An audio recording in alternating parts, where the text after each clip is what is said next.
Hey everybody, my name's Levi. I'm a support technician here at IndySoft, and I'm going to be hosting today's Tip Tuesday. Today we're going to be going over a new feature we've added. It's the Work Order History tab. So this is going to be helpful, right, if you're in the work order system every day. If you're a system admin, you need to know any changes that have been made, any modifications, deletions to any of your work orders.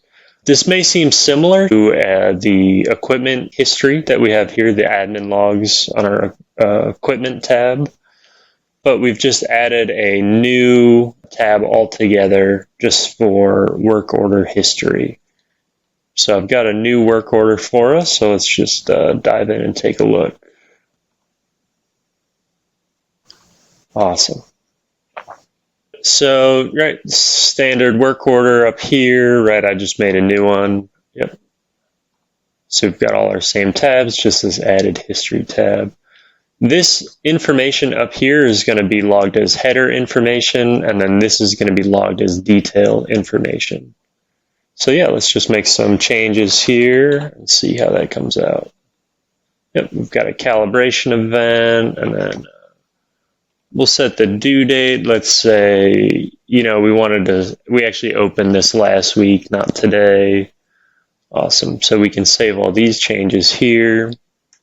Let's schedule some work.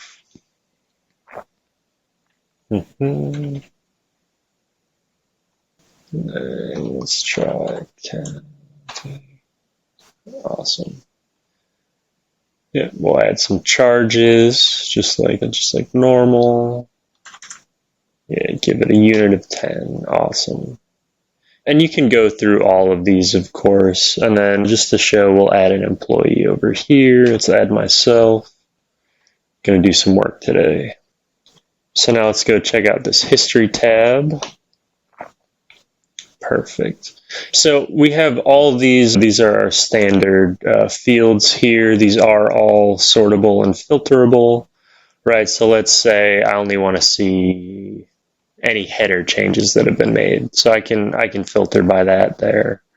Yep, so you can see our description was changed to Cal. We've changed our dates, our open dates. These were modifiers, so right, we can see what it was and what it is now.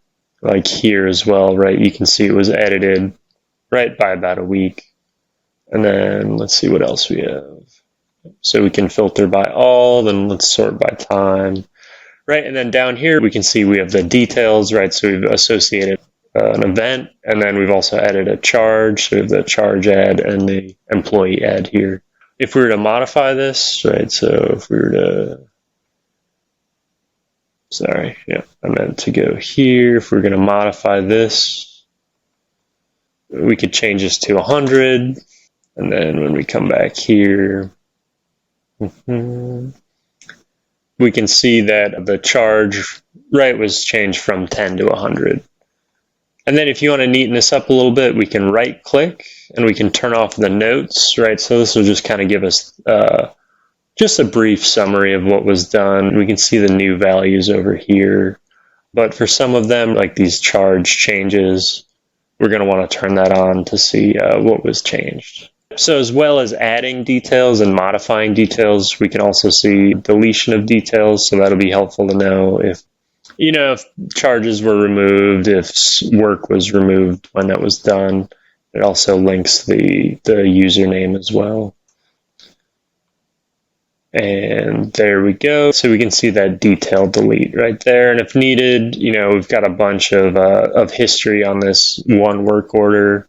We could go to filter by detail delete, and then we would see that all there. Awesome. As well as with these fields up top, they're also, just our drag and drop. So however you want to order them, maybe you want to see the time first, and then all the other info.